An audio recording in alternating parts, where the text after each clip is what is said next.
Bunlar hayatımın hem en iyi hem de en kötü günleriydi. Orada etrafta çöplerin olduğunu görmek her zaman can sıkıcıydı. Ama sonra orada ölmüş bir insanı da görmüştü. In these crimes of passion, their emotion just kind of overrides their logic. Every cop has a book that we can write based on things that we see that most people will never encounter. If I Eğer ever ben write kendi kitabımı mine, yazarsam this bu case vaka will be one of the bölümlerden chapters. biri olacak.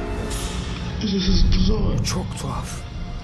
Her zaman bunlar gibi tuhaf şeyleri okursunuz ama sebebini asla anlamazsınız. Orada insanların deli olduklarını söylersiniz.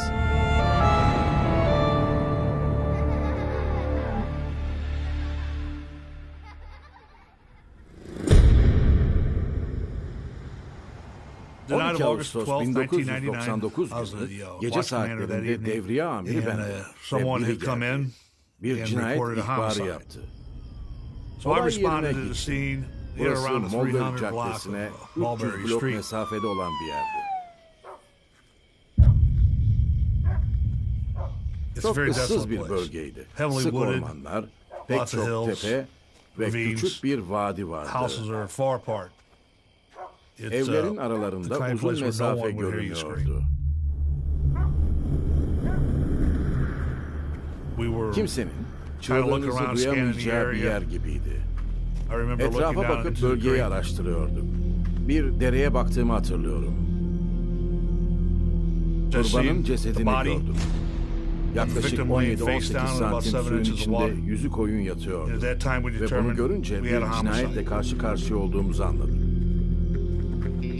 Aile bireylerinin birbirlerine bu kadar düşman olmasını düşünmek çok zor. Böyle bir şeyin yaşanması için bu kadar kötü giden durum neydi acaba?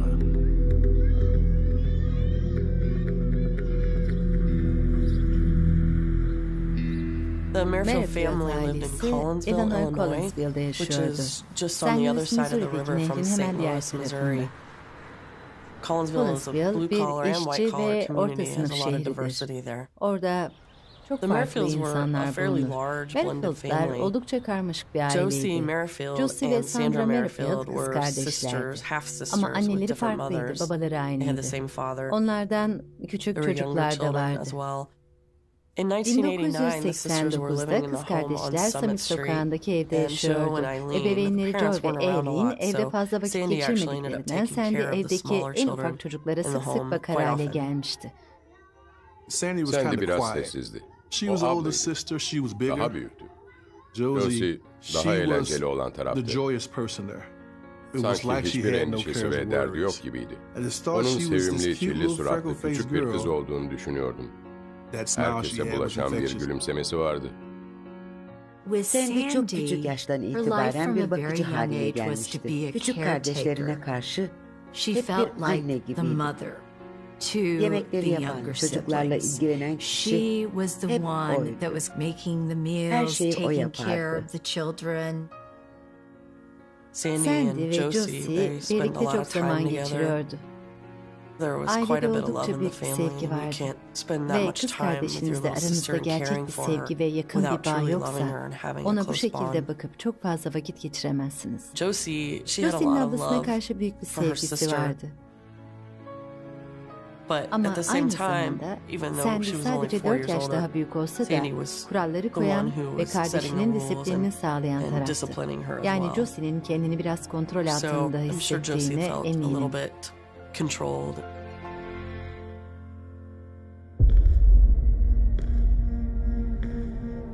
Joe was the father figure, and it was a very patriarchal household, and what he o ne said derse o went. oluyordu.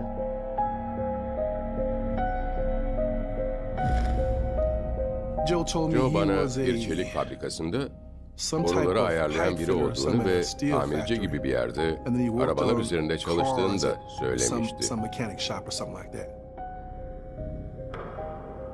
Sandy'nin üvey annesi olan Eileen'le arası çok iyi sayılmazdı. Yemekleri yapan, çocukları yataklarına yatıran, bir anne ya da ebeveynin yapacağı pek çok işi halleden sadece Sandy'ydi. 8 yıl sonra In 1997, Josie 16 years old. Her older sister Sandy is 20. yaşındaydı. Sandy is getting her life together. She's got goals and plans. She's graduated from Collinsville High School. Collinsville Lisesi'nden mezun olmuştu. She's studying to be Lisanslı a bir certified hemşire nurse's yardımcısı olmak assistant, için eğitim but she's görüyordu. also still living at Ayrıca home and hala taking aynı care evde of the yaşayıp household. aileyle ilgileniyordu. Josie is a 16-year-old Josie in 16 high school, yaşındaydı but I ve don't think lisedeydi that ama studying eğitimin was en her büyük highest önceliği olduğunu priority. sanmıyorum. She's a pretty Güzel girl, bir she's kızdı, popular popülerdi and out ve having fun. eğleniyordu. Okula gitmeyi sevmiyordu. Okula gitmek istemiyor. Ailesinin kurallarına uymuyor. Evine gizlice erkek arkadaşlarını almak gibi şeyler yapıyordu. After high school, Liseden Sandy sonra started Sandy dating Everett Jackson. Jackson'la çıkmaya başlamıştı. He was a pretty solid Everett guy. He oldukça was a sağlam plumber. biriydi, bir tesisatçıydı. Everett ve Sandy kesinlikle çocuk sahibi olmaya çalışıyordu. Sandy'nin çocuğuna oldukça iyi bir anne olacağını düşündüğünde kesin olarak biliyorum. Bu Sandy'nin her zaman istediği bir şeydi ve hayatını böyle dolduracaktı. Küçük yaştan itibaren çocuklara bakıyordu ve bu da onun kimliğinin bir parçası olmuştu. Hem de çok önemli bir parçası. But Fakat instead, onun Josie's the one yerine that ends hamile up kalan getting taraf pregnant 16 yaşındaki when Josie she's oldu. 16. In spite Bir of all the genç challenges olarak of bir being a bebek teenager yetiştirmenin trying to büyük raise a zorluklarına baby, rağmen Josie Josie decided to keep bebeği the baby. doğurmaya karar vermişti. Bu Sandy'yi derinden yaralamıştı. Kıskanıyordu, aldatılmış gibiydi. Josie'nin bir bebek sahibi olarak hayatını yaşadığını düşünüyordu. It's Kasım November of 1998 when Josie 1988'de has a baby Josie bir boy. oğlan çocuğu dünyaya The father getirdi. was not in the Babası ortalarda picture. yoktu. Josie leaned on Sandy'ye Sandy çok quite a fazla bit yüklenip because she was young güveniyordu. and Çünkü had henüz very little gençti ve experience çocuk caring for bakımı children, konusunda and çok az Sandy deneyimi vardı. knew how to Sen take care de of bebeklere babies. bakmayı biliyordu. But I think Ama underneath sanırım it was alttan really alta bu difficult for her Sandy because için çok she zordu. wanted Çünkü her kendi own çocuklarını kids and doğurmayı maybe istiyordu. resenting her Ve sister belki a kız little bit kardeşine biraz that içerlemişti. she had her own Onun baby bir and bebeği Sandy vardı didn't. ve kendinin yoktu. So, O at sırada that time, Sandy Sandy ailesinin moved out of the evinden Merrifield çıkarak home and got Everett'la her birlikte own başka bir place yere with Everett. taşındı. Sandy Sandy is kendi hayatını starting her yaşamaya own life, başlamıştı. going Dışarı out, being çıkıyor, social. sosyalleşiyordu. And Josie, Ve who's now a artık bir mom, anne is olan stuck at Josie home and evde having to take kalmak care ve of a çocuğuna baby. bakmak zorunda And she maybe kalmıştı. was Belki de resenting o da her sister's ablasının yeni new life a hayatını little biraz bit. kıskanıp kızıyordu. Joe ve Aileen, Josie'ye bazı sınırlamalar getirmişti. Joe ona karşı şiddet uyguluyor, tokat atıyordu. Onu tokatladığı oluyordu. Ve Josie'yi kızdıran buydu. Orada bugün hiç bilmediğim bir sürü şey yaşanıyordu. Olup biten çok şey vardı. Aile çok fazla sır saklıyordu. Josie ilk çocuğunun babasından hiç söz etmezdi. Sanırım kimse bundan söz etmiyordu. Kimse konuşmuyordu, tıpkı söylediğiniz gibi. Dedikodular bir yana bundan hiç söz etmiyorlardı. Aslında konuşuluyordu ama durum iyi değildi. Josie'nin bebeğinin babası hiç ortalarda yoktu. Yanında gerçek bir erkek arkadaşı olan Sandy'nin aksine Josie tek başınaydı ve hep yalnızdı. Ve bu çok zor bir şey. Özellikle de 16 yaşında biri için. Josie kendisini güvende hissetmesini sağlayacak bir erkek istiyordu. Ve Sandy de ilk kez her şeye sahip olan bir kardeş gibi görünmeye başlamıştı. Josie'nin birkaç erkek arkadaşı olmuştu ama onu gerçekten sevecek birini bekliyordu. Josie ile tanışmıştım. Huntsville'deki bir fast food mağazasına gelmişti. Orada bir iş istiyordu. Bana iş bulabilir misin demişti. Ben de başvuru formunu doldur dedim. Orada 1-2 hafta kadar çalıştı. Sonra onu göndermek zorunda kaldık. Çünkü gözlerini benden alamıyordu ve sürekli olarak benim çalıştığım yerdeydi. Onu göndermek zorunda kaldık. Bunun olması inanılmazdı çünkü başlangıçta bu kızla uğraşmayacağım, onunla işim olmaz diye düşünüyordum ama insan kalbine söz geçiremez. Kalbiniz kendi istediği yere gider. Sonra aşık olduk işte.